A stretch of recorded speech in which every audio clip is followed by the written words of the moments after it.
Breaking news overseas right now, where officials are confirming to ABC News that U.S. air and naval assets hit dozens of Houthi targets in Yemen, including missiles, radar, drones, and air defense systems.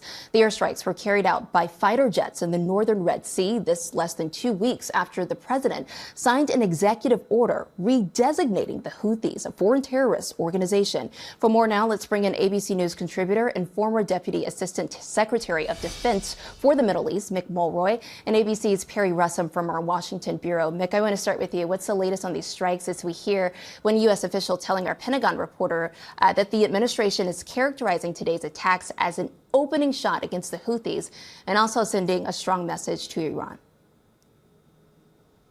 That's right, Morgan. I think many expected this. The Trump administration had signaled that they were going to take a much heavier hand against the Houthis from their attacks on commercial vessels in the Red Sea and also U.S. military assets. And I think today was that substantial attack. Dozens and dozens of targets hit, as you mentioned, by F-18s, specifically coming off the USS Harry Truman.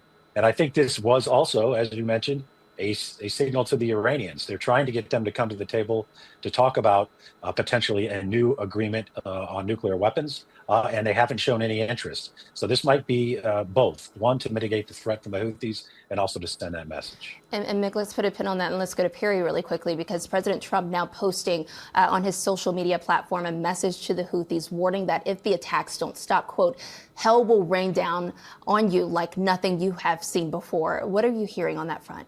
Yeah, strong words from President Trump, not just for the Houthis, but Iran as well, with Trump saying their support for the Houthi terrorists must end immediately, saying if they do not, America will hold you accountable. Then back to the Houthis, Trump says the U.S. will use overwhelming lethal force until we have achieved our objective, which leads to the question of how long these attacks will go on, Morgan.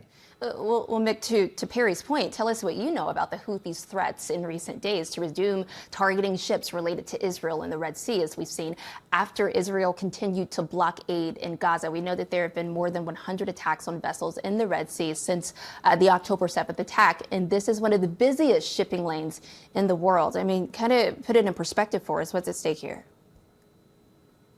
Sure, yes. So the Houthis do claim it's in response to the recent issues in Gaza, but I can point out that even before the war started in Gaza, the Houthis were doing many of these same things. It's just now grown very intense. And a lot of the world's energy, about 40%, comes out of this region, mostly going to the Indo-Pacific. So this is something that the world should care about because it seriously disrupts commercial traffic, which of course is how we carry energy around the world. And Mick, we know that you'll be following this pretty closely. Perry, while I have you, I want to turn to President Trump because he signed some executive orders last night seeking to eliminate 7 federal agencies. What more do we know about that? Yeah, so we got rid of several government groups. They include the U.S. Interagency Council on Homelessness and the Institute for Museum and Library Services. He also undid some President Biden mandates, including one for solar panels and another one that raised the minimum wage to $15 an hour for federal contractors. But there are some questions about the legality of all of this, questions about what he can actually cut and not cut, Morgan.